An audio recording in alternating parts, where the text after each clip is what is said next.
সুপ্রিয় দর্শক, অনেক অনেক প্রীতি ও শুভেচ্ছা জানিয়ে শুরু করছি চ্যানেল আইয়ের ধারাবাহিক আয়োজন রাজধানী উন্নয়ন কর্তৃপক্ষ কর্তৃক নিবেদিত আজ এবং আগামী রাজধানী ঢাকা একটি বাসযোগ্য আধুনিক নগরীর 10 থেকে 15% খেলার মাঠ, পার্ক বা উন্মুক্ত স্থান প্রয়োজন।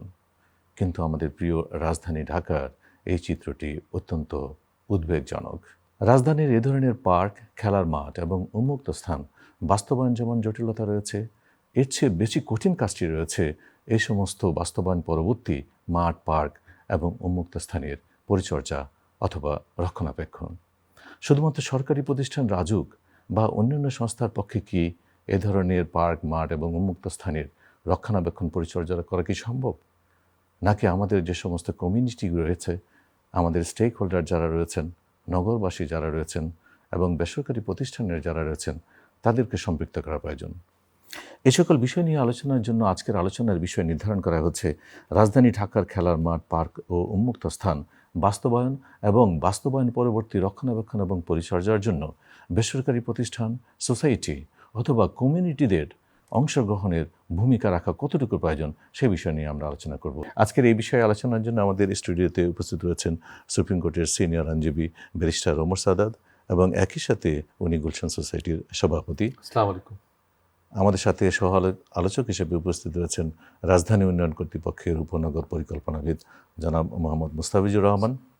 আমাদের সাথে আরও উপস্থিত রয়েছেন গুলশান সোসাইটির সেক্রেটারি জেনারেল মুজিবুর রহমান মৃধা। আপনাদের তিনজনকে স্বাগত জানাচ্ছি। আসসালামু আলাইকুম, ধন্যবাদ। সুপ্রিয় দর্শক, মূল আলোচনায় যাওয়ার পূর্বে চলুন দেখে আসি ঢাকা মহানগরীর পার্ক, খেলার মাঠ এবং উন্মুক্ত স্থানের উপরে একটি বিশেষ প্রামাণ্যচিত্র। আমাদের প্রিয় রাজধানী ঢাকাতে অতিমাত্রায় জনসংখ্যা, অপরিকল্পিত নগরায়ন, শব্দ দূষণ, গাড়ির কালো ধোঁয়া এবং ট্রাফিক ব্যবস্থার নানা অনিয়ম আর অসঙ্গতি, উন্মুক্ত স্থানের অভাব, পর্যাপ্ত উদ্যান ও খেলার মাঠের অভাব, পর্যাপ্ত সবুজায়ন তথা গ্রিন সিটি বাস্তবায়নে নানা উদ্যোগের পরেও এই ঢাকা রাজধানী যেন একটি যান্ত্রিক নগরীতে পরিণত হয়েছে। আধুনিক শহর বলতে নগরবাসীর স্বাভাবিক জীবনযাত্রা, নগরীর 25% রাস্তা যোগাযোগ ব্যবস্থার জন্য প্রয়োজন হলেও আমাদের এই রাজধানীতে 7% রাস্তা আছে কিনা তাও সন্দেহ। যতটুকু রয়েছে তাও আবার হকারদের দখলে, এমনকি যত্রতত্র পার্কিং অব্যবস্থাপনার কারণে এই নগরী যেন দিন দিন এক অবরুদ্ধ নগরীতে পরিণত হচ্ছে। সারাদিনের ক্লান্তি শেষে নগরবাসীর প্রয়োজন একটু খোলা বাতাস, খোলা উদ্যান, বিশুদ্ধ অক্সিজেন। কেননা খোলা উদ্যান, খোলা পার্ক কিংবা খেলার মাঠকে বলা হয় নগরবাসীর ফুসফুস বা হৃদয়ের স্পন্দন। পরিকল্পিত নগরীর অংশ হিসেবে রাজধানীতে যে কয়েকটি সরকারি পার্ক বা উদ্যান রয়েছে, সেগুলো নানা অব্যবস্থাপনা ও অনিয়মের কারণে আজ হুমকির মুখে। সরকারিভাবে যে সকল পার্ক বা উদ্যান রয়েছে, সেগুলোতে আজ মাদকসেবী বা বখাটেদের আখড়ায় পরিণত হয়েছে। কিন্তু সুন্দর ব্যবস্থাপনা ও সুষ্ঠু পরিচালনার মধ্য দিয়ে একটি উদ্যান বা পার্কে কতটা সুন্দর, নান্দনিক ও মনোরম পরিবেশ তৈরি করা যায়, তার একটি উজ্জ্বল দৃষ্টান্ত স্থাপন করেছে গুলশান সোসাইটির পরিচালনা ও তত্ত্বাবধানে পরিচালিত বিচারপতি শাহাবুদ্দিন পার্ক এবং গুলশান লেক সিটি পার্ক। রাজধানী উন্নয়ন কর্তৃপক্ষ এবং ঢাকা সিটি কর্পোরেশনের কাছ থেকে গুলশান সোসাইটি কর্তৃপক্ষ এই পার্ক দুটিকে রক্ষণাবেক্ষণ ও পরিচালনার দায়িত্বভার গ্রহণ করার পর পার্কের দৃশ্যপট পরিবর্তন হয়ে যায়। এই পার্ক দুটির পর্যাপ্ত নিরাপত্তা ব্যবস্থা নিশ্চিত করে গুলশান সোসাইটির সভাপতি ব্যারিস্টার ওমর সাদাত, সাধারণ সম্পাদক মুজিবুর রহমান মৃধার নেতৃত্বে পার্কের উন্নয়নে ইতিমধ্যে নানা ধরনের কর্মসূচি গ্রহণ করা হয়েছে। প্রায় শতাধিক নিরাপত্তা কর্মী ও পরিচ্ছন্ন কর্মীদের নিরাপত্তার বলয়ের মধ্য দিয়ে এই পার্কের ভেতর অত্যন্ত নান্দনিক মনোরম পরিবেশ তৈরি করা হয়েছে। এ যেন এক প্রাকৃতিক নির্যাসের অপরূপ সৌন্দর্যের বিশুদ্ধতায় ঘেরা সবুজের সমারোহে এক অনন্য দৃষ্টান্ত স্থাপন করেছে গুলশান সোসাইটি। যারা এই পার্কে প্রথম আসবেন তাদের হয়তো এই চিরচেনা রাজধানী সম্পর্কে ধারণাটাই পাল্টে যাবে। এখানে প্রতিদিন গুলশান সোসাইটির অধিবাসী ছাড়াও ঢাকার বিভিন্ন প্রান্ত থেকে প্রকৃতিপ্রেমীরা ছুটে আসেন খোলা আকাশে, মুক্ত বাতাসে, বিশুদ্ধ অক্সিজেনের আশায়। শুধু বাংলাদেশি না, এই পার্ক দুটিতে বিদেশি পর্যটকরাও প্রতিদিন এসে উপভোগ করেন প্রাকৃতিক সৌন্দর্য ও মনোরম পরিবেশ। এখানে পর্যটকদের জন্য রয়েছে বিশুদ্ধ পানির ব্যবস্থা, বসার ব্যবস্থা, উন্মুক্ত স্থান এবং নানা ধরনের ফল গাছ, ওষুধি গাছ, বিভিন্ন ধরনের ফলজ ও বনজ গাছে সমৃদ্ধ। এ যেন এক অন্য জগতের ছোঁয়া। কি আপনি একটা শহরে আপনি খোলাভাবে নিঃশ্বাস নিতে পারছেন কিনা, এই শহরের মধ্যে আপনি পাশাপাশি একসঙ্গে হাঁটতে পারছেন কিনা, সেই সুযোগটা কোথায়? আমাদের যতগুলো পার্ক আছে বেশিরভাগই কিন্তু ঢাকা শহরে দখল হয়ে গেছে, এবং সেইটার উদ্দেশ্যেই কিন্তু আমাদের এই শাহাবুদ্দিন পার্কের মধ্যে আমাদের যে চেষ্টাটা করছি। এবং আপনি দেখবেন সকল ধরনের মানুষ, এখানে প্রবীণরা আসে, সকালবেলা বাচ্চারা আসে, এখানে মানুষ সাইকেল চালাতে আসে, এবং প্রবীণরা যদি সকালে আসতে না পারে তারা অসুস্থ হয়ে যান, এবং তারা আসেন, হাঁটেন, তারা নিঃসঙ্গ মানুষ, তারা সকালে বেলা এখানে বন্ধুবান্ধব পান, হাসি তামাশা করেন, আড্ডা মারেন। শুধুমাত্র সুন্দর ব্যবস্থাপনা আর সুষ্ঠু পরিচালনের মধ্য দিয়ে একটি পার্ককে কিভাবে জীবন্ত করে তোলা যায় তার উজ্জ্বল দৃষ্টান্ত হচ্ছে বিচারপতি শাহাবুদ্দিন পার্ক এবং গুলশান সোসাইটি লেক পার্ক। অনেকে হয়তো বলে থাকতে পারেন, গুলশান সোসাইটিতে যারা বসবাস করেন তারা সমাজে ধনাঢ্য ব্যক্তি কিংবা এলিট শ্রেণীর মানুষ। কিন্তু এই রাজধানীর প্রতিটি নগরীর অধিকার রয়েছে এমন সুষ্ঠু, সুন্দর, নিরাপদ পরিবেশে, খোলা বাতাসে, মুক্ত আকাশে, বিশুদ্ধ অক্সিজেন নেয়ার। তাই অনেকে মনে করে থাকেন রাজধানীতে বিভিন্ন জায়গায় যে সরকারি পার্ক, উদ্যান, খোলা জায়গা বা খেলার মাঠ রয়েছে, এগুলো যদি স্থানীয় কমিউনিটির মাধ্যমে বেসরকারিভাবে ব্যবস্থাপনা ও পরিচালনার দায়িত্ব দেওয়া হয়, তাহলে হয়তোবা এই পার্কগুলো সুষ্ঠু ব্যবস্থাপনা ও পরিচালনার মধ্য দিয়ে নান্দনিক, মনোরম পরিবেশে গড়ে উঠতে পারে, যেখানে নগরবাসী তাদের সারাদিনের ক্লান্তি শেষে একটু খোলা বাতাসে, মুক্ত আকাশে বিশুদ্ধ অক্সিজেন নিতে পারবে। তাই নগরবাসী মনে করছেন রাজধানীতে যে সকল পার্ক, উদ্যান, খেলার মাঠ সরকারি ব্যবস্থাপনায় রয়েছে, সেগুলোকে যথাযথ ব্যবস্থাপনা ও পরিচালনার মধ্য দিয়ে প্রাকৃতিক পরিবেশ ও তার সত্তাকে ফিরিয়ে দিতে পারলে নগরবাসী এই পার্কগুলোতে তাদের স্বস্তির নিঃশ্বাস নিতে পারবে। পাশাপাশি আমাদের যেই স্বপ্ন আধুনিক ও বসবাসযোগ্য নগর হিসেবে রাজধানী ঢাকাকে গড়ে তোলার, সেই স্বপ্নের কিছুটা হলেও বাস্তবায়ন হবে। প্রিয় দর্শক, আমরা এতক্ষণ উপভোগ করছিলাম ঢাকা মহানগরীর মাঠ, পার্ক এবং উন্মুক্ত স্থানের উপরে একটি বিশেষ প্রামাণ্যচিত্র। চলুন আমরা এখন মূল আলোচনায় ফিরে যাই। আমি আলোচনার শুরুতে রাজধানী উন্নয়ন কর্তৃপক্ষের উপনগর পরিকল্পনাবিদ জনাব মোস্তাফিজুর রহমান আপনার কাছ থেকে জানতে চাই যে রাজুকের যে মাস্টার প্ল্যান রয়েছে, রাজুকের যে ডিটেল এরিয়া প্ল্যান রয়েছে, অথবা যে সকল নিয়মনীতি বা আইনকানুনগুলি রয়েছে, এই সমস্ত বিধিমালায়, নীতিমালায় অথবা ডিটেল এরিয়া প্ল্যানে ঢাকা মহানগরীর মাঠ, পার্ক এবং উন্মুক্ত স্থানের বিষয়ে কী কী বিষয় সন্নিবেশ করা হয়েছে? ঢাকা মহানগর মাস্টার প্ল্যান, যেটা আমরা বিশদ অঞ্চল পরিকল্পনা নামে চিনি, সেই মাস্টার প্ল্যানে গ্রিন স্পেস, খেলার মাঠ এবং পার্কের জন্য গুরুত্বপূর্ণ কিছু প্রস্তাবনা রয়েছে। যেমন ঢাকা শহরে ড্যাপে 610টা টোটাল পার্কের প্রস্তাবনা দেওয়া হয়েছে, যেখানে এক্সিস্টিং আছে আসলে মাত্র 127টা খেলার মাঠের কথা বলতেছি। ড্যাপে কিন্তু এবার যেটা গ্রিন স্পেস উন্নতিকরণের প্রস্তাবনা যেটা দেওয়া আছে, পার স্কোয়ারে 3 থেকে 4 স্কোয়ার মিটার পার পার্সনে প্রস্তাবনাটা নিয়ে আসা হয়েছে।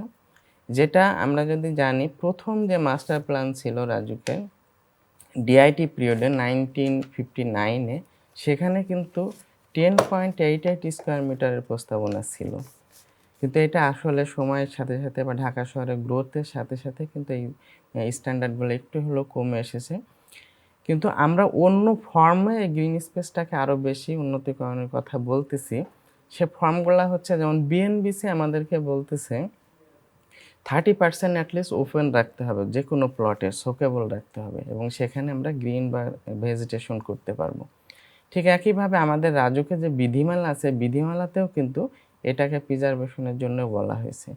সাথে সাথে বিধিমালাতে কিন্তু ফার ইনসেন্টিভের কথাও বলা হয়েছে। যদি এক্সিস্টিং ট্রি কেউ রাখে বা গাছকে তার প্লটের ভিতরে সংরক্ষণ রাখে, সেখানে কিন্তু ফার ইনসেন্টিভের সুযোগ সুবিধা রয়েছে। ড্যাপের ক্ষেত্রে যেটা আসতেছে, ড্যাপে কিন্তু আরবান লাইফলাইন নামে একটা গুরুত্বপূর্ণ প্রস্তাবনা আছে, নগর জীবনরেখা।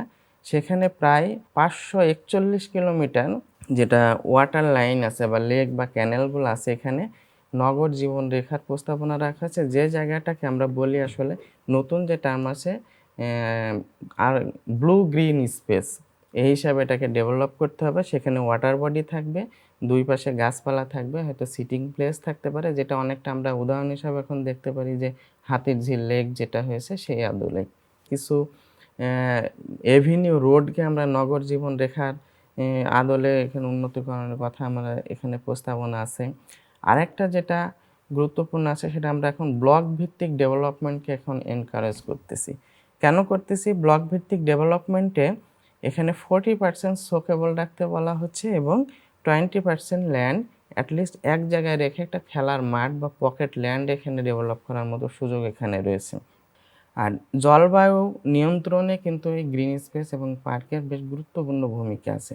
যেমন আমরা যদি বলি এয়ার পিউরিফিকেশনও কিন্তু এর অনেক বেশি ভূমিকা আছে। গুরুত্ব রাখে। একেবারে ক্লিয়ার, অনেক বিস্তারিতভাবে বলেছেন। আসলে আমরা তখন যেটা শুনছিলাম, আমাদের জনাব মোস্তাফিজ যেটা বলছিলেন, আমাদের ডিটেল এরিয়া প্ল্যানে উন্মুক্ত স্থান অথবা গ্রিন স্পেসের যে সমন্বয়, গ্রিন স্পেসের যে ব্যবস্থাপনা, সেটা নিয়ে আমি ব্যারিস্টার ওমর সাদাত আপনার কাছ থেকে জানতে চাই। আপনি যেহেতু একজন সিনিয়র আইনজীবী আমাদের সুপ্রিম কোর্টের, আমাদের যে সমস্ত বিধিমালায় এই সমস্ত বিষয়গুলি রাখার সংস্থান রয়েছে, বিশেষ করে খেলার মাঠ, উন্মুক্ত স্থান এবং পার্কের বিষয়টা, আইনগতভাবে এই সমস্ত বিষয়গুলি বাস্তবায়নের ক্ষেত্রে কী ধরনের জটিলতা আপনার এই দীর্ঘ অভিজ্ঞতা থেকে আপনি পেয়েছেন? যে খেলার মাঠ দখলের কথা বলেন, পার্কে সেই মতো রক্ষণাবেক্ষণ হচ্ছে না, অথবা উন্মুক্ত স্থান যেখানে রাখার কথা ছিল সেটা দখল হয়ে যাচ্ছে। আমাদের আইন বিধিমালার মধ্যে হচ্ছে পার্কগুলো খোলা জায়গায় থাকতে পারবে, কাউকে দেওয়া যাবে না। অথচ আপনি দেখেন যে বিভিন্ন ক্লাব, এবং আমি বলবো যে আগের সরকারের সময় যদি দেখেন, সরকারি পৃষ্ঠপোষকতায় পার্ক ক্লাব দখল হয়ে গেছে। সব ক্লাবগুলো এসে পার্কগুলো দখল করেছে, খেলার মাঠ দখল করেছে, এবং এখন কিন্তু দখল অবস্থাতে আছে। আমি জানি যে রাজুক থেকে চেষ্টা করছেন আপনারা করেন, এবং আপনারা কিন্তু বর্তমান চেয়ারম্যান সাহেবের নেতৃত্বে এই কাজটা হয়েছে, অনেক পার্ক উন্মুক্ত করে দেওয়া হয়েছে এবং এটা কমিউনিটির হাতে দেওয়া হয়েছে। কিন্তু যেখানে পার্কে মানুষ হাসি মুখে ঢুকবে, আপনি আজকে রমনা পার্কে যান না, সন্ধ্যা পর কেউ রমনা পার্কে ঢোকার সাহস পাবে না, কারণ চিন্তা হয়ে যাবে। যত ছিনতাইকারী, যত আপনার হেরোইন সেবী, সব আজকে পার্কের মধ্যে গিয়ে বসে থাকে, কমিউনিটি পার্কের মধ্যে। অর্থাৎ আপনি যদি কমিউনিটিকে ইনভলভ না করেন, মানুষকে যদি এক জায়গায় না নিয়ে আসেন, তাহলে কিন্তু পার্ক জীবন্ত হয়ে উঠবে না। আপনি পার্ক আরেকটা তৈরি করতে পারবেন, কিন্তু আপনি পার্কে জীবন্ত না করেন, সেটা তো নষ্ট হয়ে যাবে। গাছ লাগানো কঠিন, কিন্তু লাগানো সোজা, বাঁচানো কঠিন। আমাদেরকে গাছকে যেমন লাগাতেও হবে, বাঁচাতে হবে, পার্ক তৈরি করতে হবে, পার্ককে জীবন্ত রাখতে হবে। তো আপনি আমার কাছে যে প্রশ্নটা করেছেন, সেটা কি? সেটা হলো বিধিমালার প্রয়োগ হচ্ছে না কেন? সরকারিভাবে দুটো কাজ আছে। একটা হচ্ছে আমাদের আইন শৃঙ্খলা সংস্থা রাজুক, তাদেরকে দেখতে হবে পার্কগুলো যেন বেহাত না হয়ে যায়। আবার দ্বিতীয়ত দেখতে হবে যে আমাদের যে যদি বেহাত হয়ে যায়, তাহলে আইন কি করতে পারে। আমি ব্যক্তিগতভাবে এবং গুলশান সোসাইটির পক্ষ থেকে লেক রক্ষা, পার্ক রক্ষা, এগুলোর জন্য অনেক আমরা মামলা করেছি। হাইকোর্ট আদেশ দিয়েছে, হাইকোর্টের আদেশে আপনি দেখবেন যে ওয়ান্ডারল্যান্ড বলে একটা প্রতিষ্ঠান, এই পার্কটা দখল হয়েছিল, গুলশান সেন্ট্রাল পার্ক, সেটা কিন্তু মুক্ত করে দিয়েছে হাইকোর্টের আদেশে। দীর্ঘদিন আটকানো ছিল, সেটা করার সুযোগ আছে। এবং যেখানে যেখানে আপনাদের পার্কগুলো দখল হয়ে আছে, মানুষের দখলের মধ্যে নেই, এটা বহিরাগত শক্তি, বিভিন্ন শক্তিশালী মহল দখল করে রেখেছে। আমি সবাইকে বলবো, আপনারা আইন আদালতে সহযোগিতা নেন। আপনারা আমার কাছে আসতে পারেন, আমি ফেসবুকে আছি। আমরা বিনামূল্যে আপনাদেরকে যাব, যেন এই পার্কগুলো মুক্ত হয়ে যায়। আমরা কোর্টে আদালতের কাছে যাব, আমাদের সঙ্গে রাজুকের অত্যন্ত ভালো সম্পর্ক আছে, আমরা রাজুকের কাছে যাব, যেন মানুষের খেলার মাঠ, মানুষের জন্য পার্ক যেন মানুষের কাছে থাকে, যেন কোনো প্রভাবশালী মহল দ্বারা দখল না হয়ে যায়। ধন্যবাদ জানাচ্ছি, আপনার বক্তব্য একেবারে ক্লিয়ার। আমি এখন আসতে চাই আমাদের গুলশান সোসাইটির সেক্রেটারি জেনারেল জনাব মজিবুর রহমান মৃধা। আপনার কাছ থেকে জানতে চাই যে আপনি একটা অভিজাত শ্রেণীর সোসাইটির প্রতিনিধিত্ব করছেন, সেখানে অনেকগুলি খেলার মাঠ এবং উন্মুক্ত স্থান অথবা পার্ক রয়েছে। আপনাদের নাগরিক হিসাবে এবং একই সাথে এলাকার প্রতিনিধি হিসাবে এই সমস্ত স্থানের ম্যানেজমেন্টের বিষয়টা যদি আপনি বিস্তারিত বলতেন, যে সমস্ত পার্কগুলি রয়েছে, খেলার মাঠগুলি রয়েছে অথবা উন্মুক্ত স্থানগুলি রয়েছে, সেগুলো কীভাবে ম্যানেজ করা হচ্ছে, সরকারিভাবে না আপনাদের নিজস্ব তত্ত্বাবধানে? যেহেতু গুলশানকে একটা অভিজাত এলাকা বলা হয়, কিছুটা সৌভাগ্যবান যে আমাদের এখানে বর্তমানে 4টি পার্ক রয়েছে। এর মধ্যে আমরা রাজুককে ধন্যবাদ জানাচ্ছি যে রাজুক এই পার্কগুলোর ব্যবস্থাপনার দায়িত্ব গুলশান সোসাইটির কাছে। প্রথমে একটা গুলশান লেক পার্ক নামের যে পার্কটা, সেটাকে গত 18 বছর যাবৎ গুলশান সোসাইটির ব্যবস্থাপনায় পরিচালিত হচ্ছে এবং সেই ব্যবস্থাপনার সার্থকতা দেখে অন্য যে দুটি পার্ক জাস্টিস শাহাবুদ্দিন পার্ক এবং ফজলে রাব্বি পার্ক এই দুটি ব্যবস্থাপনার দায়িত্ব গুলশান সোসাইটির উপর ন্যস্ত করা হয়েছে। এবং আমরা গর্বের সহিত বলতে পারি যে গুলশান লেক পার্ক বাংলাদেশের না বিশ্বের অনেক জায়গার চেয়ে একটা উন্নত মানের পার্ক। যারা এই পার্ক ভ্রমণে আসে, আমি গত 13 বছর পর্যন্ত প্রতিদিন সকালে বছরে 365 দিনের ভিতরে সম্ভবত আমি 300 দিন এই পার্ক, আমি যদি দেশের বাইরে না যাই বা অন্য কোথাও না যাই, আমি এই পার্ক প্রতিদিন সকালে 1 থেকে 1.5 ঘন্টা ব্যবহার করি। এবং এই পার্কে যে মানুষের বয়স্ক, শিশু, বৃদ্ধ এদের যে একটা প্রাণ চাঞ্চল্য আমি দেখতে পাই, যে পার্ক কীভাবে মানুষের জীবনকে উজ্জীবিত করে।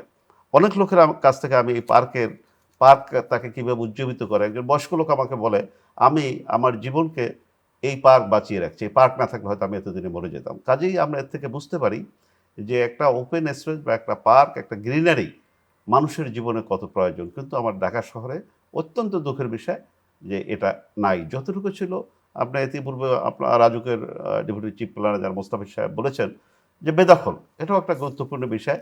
এই যে কমিউনিটি এনগেজমেন্টের যে ভেরি ইম্পর্টেন্ট, আপনারা যদি যেমন গুলশান সোসাইটিকে গুলশানের পার্কগুলো ব্যবস্থাপনার দায়িত্ব দিয়েছেন, যে কারণে এখানে নিরাপত্তা, শৃঙ্খলা, সবুজায়ন, আমরা প্রতিনিয়ত গাছ লাগাই, এখনও ঘাস লাগাচ্ছি পার্কের ভিতরে। তো এগুলো যদি অন্য পার্কগুলো, যেমন গেন্ডারিয়া পার্ক আছে, আমরা দেখছি দখল হয়ে গেছে। আপনি যাত্রাবাড়ি একটা পার্ক ছিল, দখল হয়ে গেছে। এইখানে যদি ওই এলাকার যারা কমিউনিটি আছে তাদেরকে যদি এই যে পিপিপি হিসাবে এই পার্কগুলো ব্যবস্থাপনার দায়িত্ব, যেমন গুলশান সোসাইটিকে আপনারা 3টা পার্ক দিয়েছেন, ওই পার্কগুলো যদি তাদেরকে ব্যবস্থাপনার দায়িত্ব দেন, আমার মনে হয় এই যে বেদখল অন্তত এইটা তখন থাকবে না। কিন্তু আমরা মনে করি এই মানুষের প্রয়োজনে, আমাদের নিঃশ্বাসের জন্য, বেঁচে থাকার জন্য এই সবুজায়ন এবং পার্ক অত্যাবশ্যক। জনাব মৃধা, আপনি যথার্থই বলেছেন। আমি রাজুকের মুস্তাফিজুর রহমান আপনার কাছে আসতে চাই। যে সমস্ত পার্কগুলি রয়েছে বা খেলার মাঠগুলি রয়েছে, রাজুকের কি সক্ষমতার অভাব রয়েছে বা সরকারি পর্যায়ে প্রতিষ্ঠানগুলির কি সক্ষমতার অভাব রয়েছে সেগুলি সঠিকভাবে দেখভাল করার অথবা মেনটেন করার, পরিচর্যা করার, রক্ষণাবেক্ষণ করার? ঢাকা শহরে এখন পর্যন্ত প্ল্যান্ড এরিয়ার ভিতরে যে পার্কগুলো বা খেলার মাঠগুলো আছে সেগুলো হয়তো রাজুকের আওতায়, কারণ রাজুকের প্ল্যান্ড এরিয়া অধিকাংশ রাজুকেরই অংশ। প্রায় 25% এলাকা যে এলাকা আছে সেটা হচ্ছে পরিকল্পিত এলাকা, তার মধ্যে রাজুকে আছে প্রায় 22%, কিছু আছে এনএইচের আন্ডারে। এই খেলার মাঠগুলা এনএইচে এবং রাজুকের তত্ত্বাবধানে এখন কিন্তু নাই সবগুলা। কিছু সিটি কর্পোরেশনের হাতে হস্তান্তর হয়ে গেছে, কিছু আছে রাজুকের আন্ডারে আছে, যেমন বিশেষ করে উত্তরা কিংবা পূর্বাঞ্চলেরগুলো এখনও হয়তো রাজুকের কাছেই আছে। তো এগুলা যদি একচ্ছত্রভাবে রাজুক নিয়ন্ত্রণ করে, কারণ তার ওনারশিপ আছে ওখানে, সেটা কিন্তু সম্ভব, রাজুকের পক্ষে সম্ভব। কিন্তু আমাদের যে আইন কানুন বা সরকারের যে বিধিগুলো আছে সেগুলো হচ্ছে স্থানীয় সরকারের কাছে যখনই হস্তান্তর করার অপশনটা চলে আসে, তখনই স্থানীয় সরকার কিন্তু ওই জিনিসটার ওই ওনারশিপটা নেয় না। কারণ আমরা যেটা সহজ বাংলায় বলি যে পরিশ্রম করে যেটা পাই সেটাকে রক্ষা করতে আমি সদিচ্ছা থাকবে। রাজুক অ্যাকোয়ার করছে, রাজুক যদি ওটা মানে ম্যানেজমেন্টের দায়ভারটা রাখে, তাহলে যতটা সে দায়িত্বের সাথে কাজটা করবে, যেমন আমরা হাতির ঝিলটা প্রতিনিয়ত করতেছি, সেটা কিন্তু সিটি কর্পোরেশন বা অন্য কোনো সংস্থা ওইভাবে করবে না। আবার রাজুকের ক্ষেত্রে একটা প্রবলেম যেটা হয় সেটা হচ্ছে রাজুক তো রেভিনিউ কালেক্ট করতে পারে না এই সিটি থেকে, সিটিজেনের কাছ থেকে। সো যেহেতু রেভিনিউ কালেক্ট করতে পারে না, সেক্ষেত্রে ম্যানেজমেন্টের জায়গা থেকে যে ফান্ডটা প্রয়োজন সেই ফান্ডটা কিন্তু ওইভাবে রাজুকের খাত থেকে বরাদ্দ দেওয়া কঠিন হয়ে যাবে।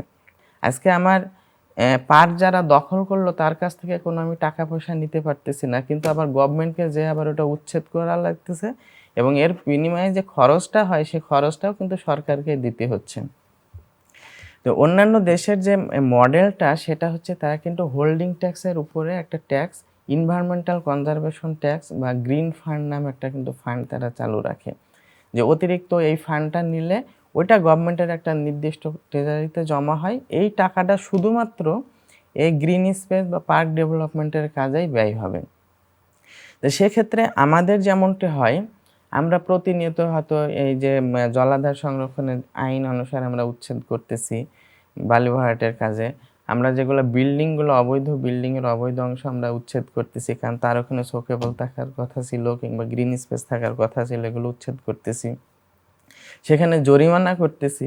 এই জরিমানার টাকাটা চলে যাচ্ছে সরকারি ট্রেজারারে, কিন্তু এর যতটা ব্যয় হচ্ছে এটা কিন্তু আবার রাজুকের কাছ থেকে দিতে হচ্ছে।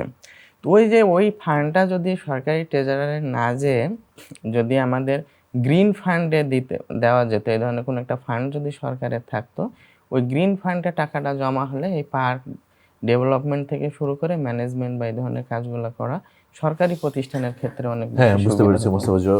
মুস্তাফিজ যেটা বলতে চেয়েছেন যে রাজুকের এই সমস্ত পরিকল্পিত এলাকায় যে সমস্ত পার্ক, গ্রিন স্পেস এবং অন্যান্য মাঠগুলি রয়েছে সেগুলোর পরিচর্যার জন্য আমরা স্থানীয় প্রশাসনকে হস্তান্তর করে দিই, এবং স্থানীয় প্রশাসন যেহেতু রেভিনিউ কালেক্ট করে, সুতরাং এই সমস্ত পরিচর্যা তাদের উপরে বর্তায়।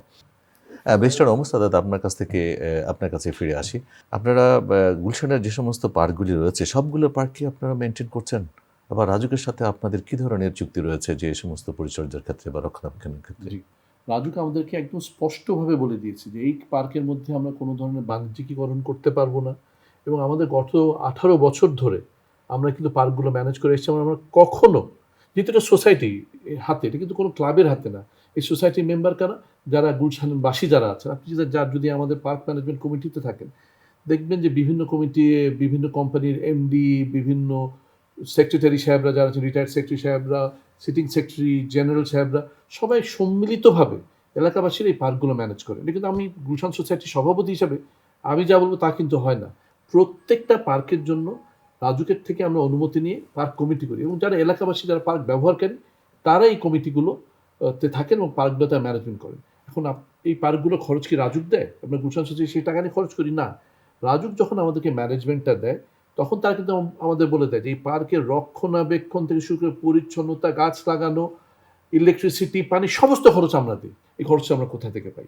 এটা তো আর আমরা, এই খরচটার জন্য আমরা মানুষের কাছে যাই, বিভিন্ন ব্যাংকের কাছে যাই, ব্যাংক থেকে যেমন আমাদের একদম নাম ধরে বলি, আপনারা আমাদেরকে 3টে পার্ক দিয়েছেন, এবং আমরা 3টে bank, eastern bank, city bank এবং ব্র্যাক ব্যাংক, 3টে ব্যাংকের কাছে আমরা অত্যন্ত কৃতজ্ঞ যে তারা ব্যাংকগুলোকে, এই পার্কগুলোকে তারা স্পন্সর করেন, টাকা দেন। সেই টাকা দিয়ে আমরা পার্কে যারা আছে আমরা পরিচ্ছন্নতা দেখি, পার্কের গাছ লাগাই। এরপর থেকে মানুষের কাছে আমরা টাকা নেই, কেউ গাছ লাগানোর জন্য টাকা দেন, কেউ মাছ চাষ করবার জন্য টাকা দেন। সব মিলিয়ে আপনি যদি দেখেন, কালকে আমার এক ভাস্তি, সে কলা বাগান থাকে, সে বলছে সপ্তাহে 2 দিন আমি কলা বাগান থেকে গুলশানে আসি শুধু আমার বাচ্চাকে এই পার্কে সুবিধা দেওয়ার জন্য। ওনার তো সেটা, কলা বাগানে তো পার্কের কোনো অভাব নাই, কিন্তু সেই পার্কে সে যায় না কেন? কারণ সেই পার্কে ব্যবহারের পরিবেশটা নেই। তার কেন ব্যবহারের পরিবেশটা নেই? কারণ পার্কের যে ম্যানেজমেন্টটা এটা এলাকাবাসীর হাতে নেই, অন্য কারোর হাতে। সুতরাং আপনাদের, এবং আমি সুনিশ্চিত, আপনি যদি প্রত্যেকটা পার্ক এলাকাবাসীর হাতে দেন, তারা এই পার্ক চালানোর খরচ উঠিয়ে ফেলতে পারে। অল্প টাকা লাগে, 3 থেকে 5 লাখ টাকা লাগে প্রতি মাসে একটা পার্ক চালানোর জন্য। তো একটা 10 লাখ লোকের যে এলাকা, সেখানে মাসে 5 লাখ টাকা উঠবে না, জনপ্রতি 2 টাকা দিলেই তো হয়ে যায়। আমাদের প্রত্যেকটা পার্ক কমিউনিটি সংগঠনের হাতে তুলে দিতে হবে। একদম আমাদেরকে আপনারা যেভাবে কঠিনভাবে বলে দিয়েছেন যে এই পার্কের মধ্যে কোনো ধরনের বাণিজ্যিকীকরণ হবে না, এই পার্কের মধ্যে কোনো ধরনের মানুষের দখলদারিত্ব করতে পারবে না, কেউ সেখানে ফ্ল্যাট তৈরি করতে পারবে না, এবং সেইভাবে এইটাকে মডেল ধরে আপনারা যদি সব জায়গায় করে দেন, একটা কমিউনিটি স্পেস গড়ে উঠবে, মানুষ কি একটা জায়গা খুঁজে পাবে। এবং আমাদের মাননীয় সেক্রেটারি জেনারেল সাহেব যেটা বললেন যে একজন বৃদ্ধ মানুষ বলছে এই পার্কটা থাকলে উনি মারা যেতেন, আপনি যদি গুলশান পার্কটা আপনি যদি 2 দিনের জন্য বন্ধ রাখেন, একদম আন্দোলন হয়ে যায়, বলে আমি সকালবেলা যাবো কোথায়। কারণ প্রত্যেকের ছেলে মেয়ে বিদেশে থাকে, তাদের সকালবেলা এসে বন্ধু বান্ধব থাকে, গল্প করে, হইচই করে, হাসাহাসি করে, এটাই তাদের বেঁচে থাকার উপকরণ। সুতরাং এই উপকরণটা আপনার মানুষকে দিতে হবে, এবং সেই উপকরণ যদি আপনি মানুষকে দিতে পারেন তাহলে এই জনপদ বাঁচবে, এই শহর বাঁচবে। আমরা অনুষ্ঠানের একেবারে শেষ পর্যায়ে চলে যাচ্ছি। আজকে আমাদের অতিথি হিসাবে ব্যারিস্টার ওমর সাদাত, আপনাকেও ধন্যবাদ জানাচ্ছি। Mujibur Rahman Mridha, general secretary of Gulshan society, আপনাকেও অসংখ্য ধন্যবাদ জানাচ্ছি আজকের আলোচনায় অংশগ্রহণ করার জন্য। সুপ্রিয় দর্শক, এতক্ষণ আমরা আমাদের অতিথিবৃন্দের কাছ থেকে অনেক মূল্যবান তথ্য পেলাম এবং গুরুত্বপূর্ণ বিষয়ে আমরা এখানে আলোচনা করেছি। বিশেষ করে যে বিষয় নিয়ে আজকে আমরা আলোচনা করেছি খেলার মাঠ, উন্মুক্ত স্থান এবং পার্ক নিয়ে, যেটা একটা পরিকল্পিত নগরীর ফুসফুস হিসাবে বিবেচিত হতে পারে, সেই বিষয় নিয়ে আমরা অনেক গুরুত্বপূর্ণ আলোচনা শুনলাম। একই সাথে এটাই স্পষ্ট যে সরকারি প্রতিষ্ঠান অথবা প্রাতিষ্ঠানিকভাবে এ ধরনের স্পেসসমূহ পরিচর্যার জন্য যথেষ্ট নয়। একই সাথে নগরবাসী এবং সোসাইটি, কমিউনিটি যারা রয়েছেন, বেসরকারি প্রতিষ্ঠান যারা রয়েছেন, তাদেরকেও এই ধরনের খেলার মাঠ, পার্ক পরিচর্যা এবং রক্ষণাবেক্ষণের জন্য এগিয়ে আসতে হবে। এখানে একটি কথা এসেছে, সেটা হচ্ছে যে গ্রিন ফান্ড। এই সমস্ত পরিচর্যার জন্য, রক্ষণাবেক্ষণের জন্য যে ফান্ডগুলি প্রয়োজন, সেটারও আমাদের একটা সুনির্দিষ্ট পরিকল্পনা আমরা এই আলোচনার মাধ্যমে জানতে পেরেছি। প্রিয় দর্শক, আজ এই পর্যন্তই। আগামী পর্ব দেখার আমন্ত্রণ জানিয়ে চ্যানেল আইয়ের ধারাবাহিক আয়োজন রাজু কর্তৃক নিবেদিত আজ এবং আগামী রাজধানী ঢাকা অনুষ্ঠান এখানেই শেষ করছি। আল্লাহ হাফেজ।